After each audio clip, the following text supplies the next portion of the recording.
Hey guys, welcome to another session of RBTL, or Reading Between the Lines. This one's a really short update, at least at the time of this recording. I was hoping for the Malagora return, They promised that 12 to 18%. I'm really waiting for that. But anyways, we have Lilibet in and a Lilibet side story. I think this is pretty much it for this week. If you are not pulling for Lilibet, I think it's gonna be pretty boring for the week, other than just doing the side story and doing Automaton Tower or whatnot. But otherwise, yes, we have Lilibet.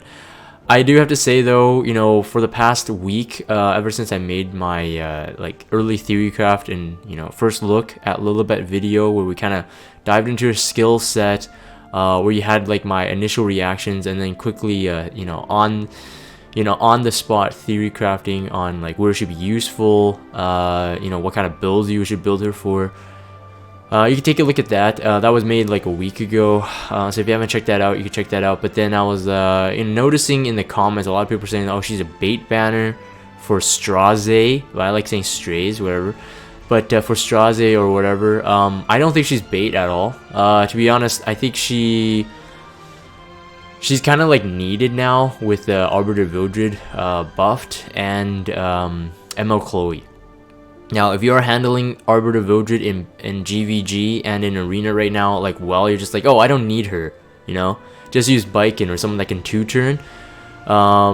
Then you're either very lucky, because right now how I'm seeing it, with Lilibet released, people are gonna start building their Arbiter Vildred either extremely fast and tanky or just extremely tanky, and with C-Armin on the team, it would probably be a must. Because the only way that he can really survive Biken is if that his S2 is fully molded. I've only seen one Arbiter Vildred so far in around Champion 3 that has a fully molded S2, which means he heals back 100% on his revive. Everyone else is trying to upgrade it right now, but once you get to 100% revive, with a tanky I don't know, 10 to 12,000 HP Arbiter Vildred and max S2'd C-Armin with max Aureus on, you might have a harder time taking it down. And of course, the big defense right now would probably be if someone is lucky enough, Arbiter Vildred, Ruel, maybe SS Acades, or Maid Chloe, one of those three combined. Because who are you gonna take out first? Right? If you leave Arbiter Vildred out too long, then he'll do a lot of damage over time. It doesn't matter if you can sustain it or not. He can just do a lot of damage. If you take out Arbiter Vildred first, Ruel or another reviver can revive him, and that can be just as dangerous, right? So Lilibet to me, I think, has to be, I think Smilegate actually buffed up Arbiter Vildred for Lilibet's release, to be honest. They're still milking it. But it's Lilibet is a counteraction to that. I do obviously think that she does have flaws. It's not that she's perfect. In that theorycraft video, I made it out to be oh my, she's just amazing. I do think that she has really good stats. We talked about that in that video there. I'm not gonna go too deep into it, but Luna's stats. All right, so Luna's class, Luna's star sign or horoscope sign, however you want to say it. So she can be built pretty tanky with some decent damaging stats. Her S3 is a really high damage mod, which is really good. That's her main skill to take out the revive meta right now. In that team that I just talked about, if there's 3 revivers, if you take out Arbiter Vildred and he can't revive, there's really nothing they can do on that team. Ideally, they'd probably be running 2 revivers, Arbiter Vildred and maybe C-Armin. And at that point, you just kind of wait for Lilibet to get her cooldown back, in order to take out the 2 other revivers, the healers mainly. And that kind of talks about her, we'll get into her artifact a bit, but in that scenario, her artifact could be good and may not be good. Anyways, I'm going to go through this. So we'll quickly take a look at the skills here if you haven't watched that video already. But 4-turn lowest cooldown on the S3, that's probably her main selling point for this current meta. This is probably the main reason anyone would be pulling for her. Not for her S2, not really for her S1, although I would have to say that her S1 is actually pretty good. S3 and S1 are probably her major selling points for me. But of course, the S3 is the meta definer right now. It's gonna help a bit. All right, so inflicting extinction when enemy is defeated. If you take a look at what extinction means that the enemy cannot be revived. So I'm assuming that means self revive and then outside revive. The soul burn is 10 souls and increases the damage dealt. Remember it was as high as like 1.8 or something like that. 2.4, it's like 1.8 without the soul burn and like 2.4 with the soul burn, which makes her one of the strongest single target nukers. Not the best, obviously, like CDOM, Assassin Collie, they have better soul burns, but they need 20 souls. So I think for her, a 10 soul burn for 2.4 times mod is actually one of the highest, I think, if not the highest, S3s in the game right now. So you may underestimate that that 0.2%, but every 0.2 times mod, but every percentage counts. So equivalent to about 20%, I believe. 20% more than, like, let's say someone like Luna soul burn is a 2.2, Sid soul burn is a 2.2, and those are all like pretty cheap soul burns, 10 souls. S2 is a 3-turn cooldown, not terrible. Works really well with Baiken, works really well with people that can explode, obviously detonate. So Siren would work, I guess, but I think that with Cigarette upgraded now, Baiken has a lot of partners to get like inflict bleeds. With Cigarette upgraded, Lilibet herself with up to 4 bleeds. Now in the theorycraft video we did test this even before I did the punching bag runs. I was saying that up to a 50%, so if you mola this up to a 50% max to inflict up to 4 bleeds for 2 turns. I don't think it says this here with a 35% chance to inflict. Yeah, it says it. 4 bleeding for 2 turns. So we did a test. Obviously in the in the hero's journal they have no mola invest.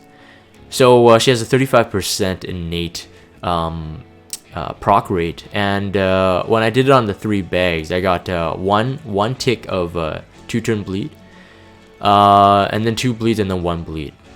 So I was saying before that for a 50% proc rate, you're looking at about an average of 2 bleeds, every time.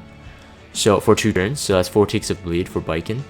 If you get really lucky, of course you can get up to that 4, but I wouldn't really count on it. You'd have to be really lucky to get 4. But that's really nice to have. It's just a very nice thing to have. And it does inflict additional damage to targets who aren't buffed. So I'm planning to run her maybe with a Syria Tamarine comp, because I'm already doing that anyway, but she can add so much to that team. Syria Tamarine, we got 2 strippers on that team, so if you do the S2, obviously most likely after Assyria goes, if you get a Assyria's S3 off, they're not buffed and they might have a defense break, and so this would do an additional, I think, 20% more damage if I'm not mistaken. It has a 1x mod for the S2, 1x mod for the S1, but 20% more damage on the S2 if they aren't buffed, which is pretty good with the Assyria Tamarine comp, constant strips pretty much. And then the S1 I really like, up to a 50% chance to make them unbuffable for 2 turns. 2 turn unbuffable on an S1. I was saying that in that previous video as well, that's just incredibly awesome. Like, most of the people that have unbuffable right now are on S3s and have cooldown delay. While yes, 50% proc rate, but just think about the possibilities. On a dual attack, if she has the highest attack, let's say it's Syria Tamarine comp again, you can get that for free, right? You can strip first with a Tamarine, and then if she has the highest attack, she attacks with the S1. If you get lucky, they're unbuffable for 2 turns. Very, very awesome to have all around. She can cause a lot of havoc. If you actually watch the video that Smilegate provided, you can see that they actually used Raz. So Raz is S2 just for like newer player. If you don't have like someone like a Syria Tamarine, Raz is I think S2 procs the double attack from the highest attack as well. So I mean, they used it in the example. I don't think they actually showcased Raz doing that for Lilibet, but I just found that it was kind of interesting. It reminded me that he has that in his kit.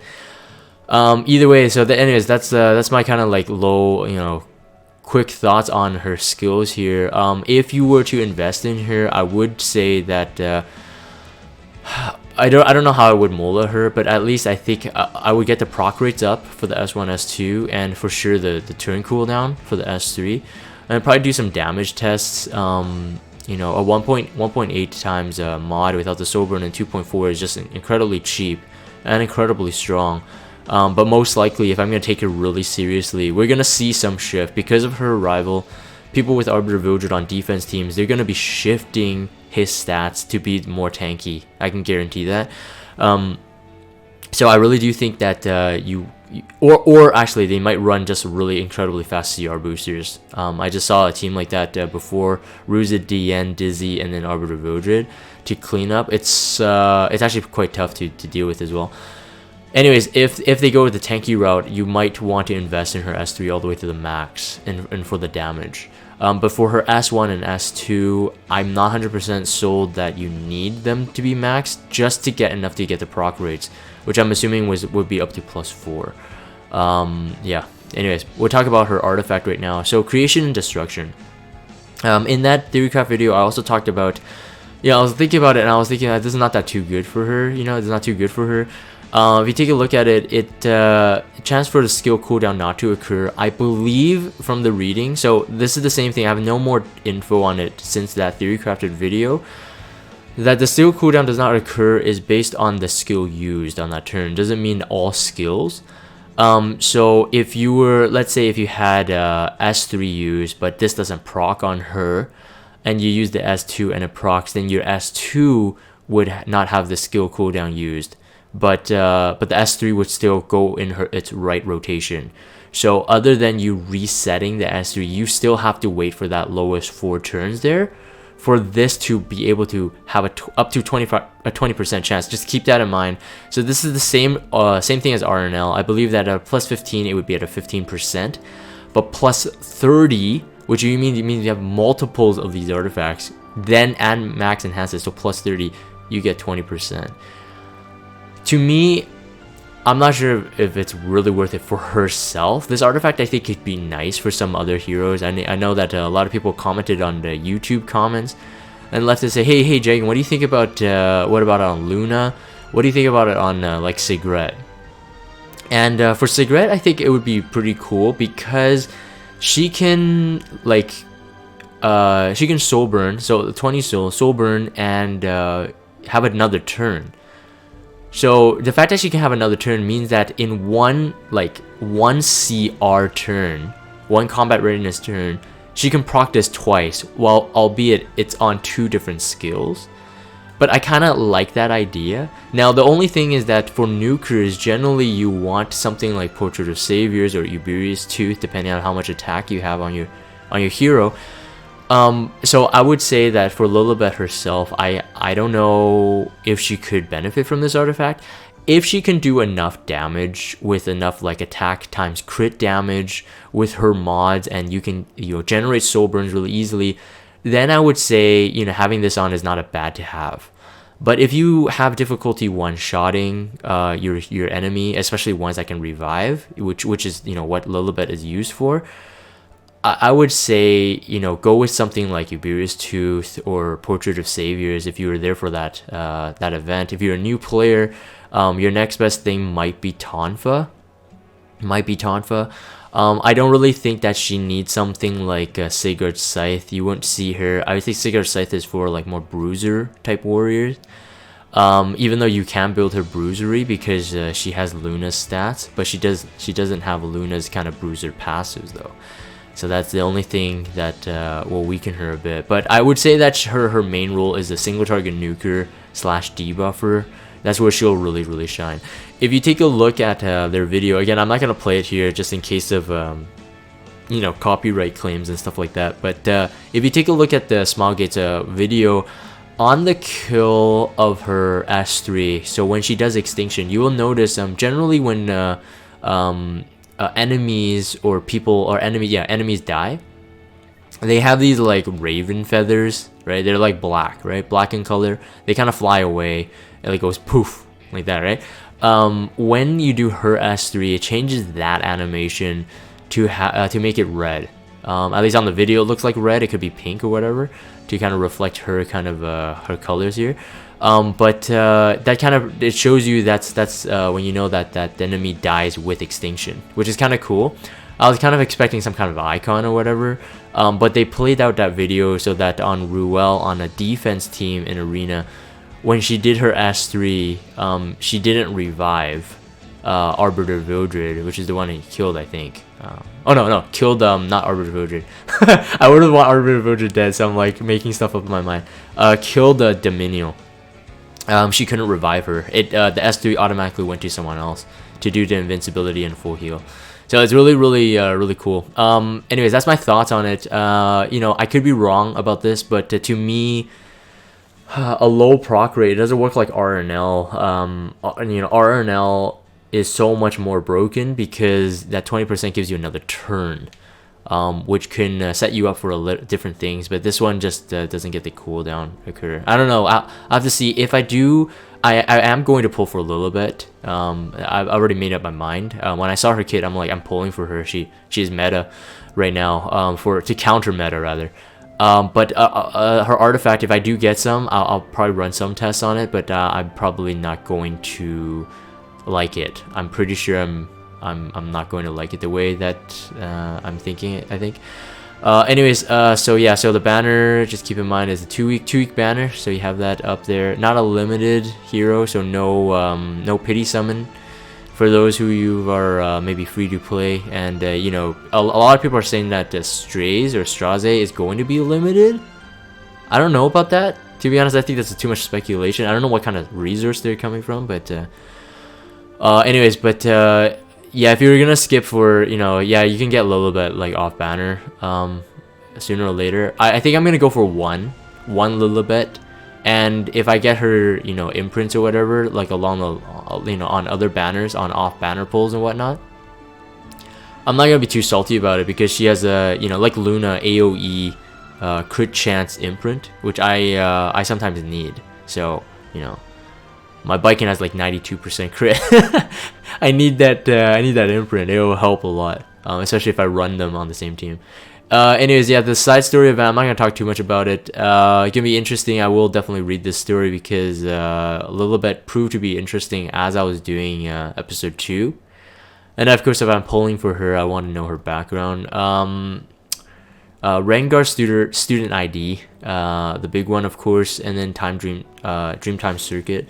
If you haven't experienced the Alchemist Steeple, I would definitely upgrade it so that you can start upgrading Epic Catalyst. Wow, it's such a time saver. It's such a time saver. You can choose up to 3. Sorry, well, if you max the Alchemist Steeple by feeding it enough rare catalyst, like max out the enhancement thing. I think it takes like 14 rare catalysts. You can get up to 3 epic catalysts of your choice. That really speeds things up. I'm gonna say that that's probably like the best part of the Alchemist Depot for me right now. I don't know, like the charms are kind of nice, but they're like a nice to have, not a must have. But definitely, you know, do it. So I mean, if you need the 6 here, I think it requires 10 for her max awakening. But if you want to get her into like the +5 skill realm, you definitely need some more. So I am glad that we're gonna get them, of course, in this event. I'll probably put them all into Lilibet. That's pretty much it. That's pretty much it for this one. So yeah, I'm gonna keep this 18 minutes. It's pretty short RBTL. So let me know what you guys think in the comments below. For those of you watching on YouTube, I know that a lot of people, again, like I said, saying that no, she's bait. You know, I'm not gonna pull her for her, but I really do think that she's really strong. Her selling point is not because if you got Fiend, you got Bike, and you're like, oh, I got single target Earth Nukers, it's done. Her selling point is not to be the Earth Nuker. I really do think that their S1, S3 are ones to pull for. But anyway, that's my thoughts on this. So I'm gonna end this here for this session of reading between the lines. So if you guys have Discord, check out the Discord server, follow me on Twitter, and subscribe to YouTube if you haven't.